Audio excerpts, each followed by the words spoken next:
ఒక ప్రజా తిరుగుబాటు వచ్చింది.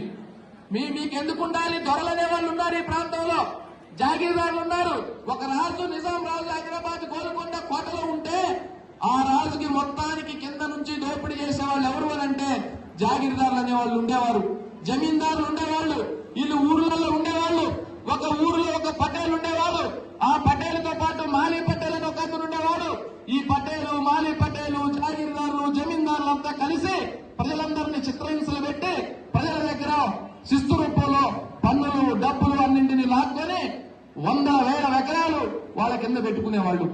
ఒక్కొక్క దేశముక్కి, ఒక్కొక్క జాగీర్దారికి ఒక్కొక్క దొరలనేవాళ్ళు వాళ్ళని. ఒక్కొక్క దొరకి ఎంత ఉండేదనంటే 1000 ఎకరాలు భూములుండేవి. ఖమ్మం జిల్లాలో కల్లూరు దేశ్ముఖ్ అని ఒక అతను ఉన్నాడు.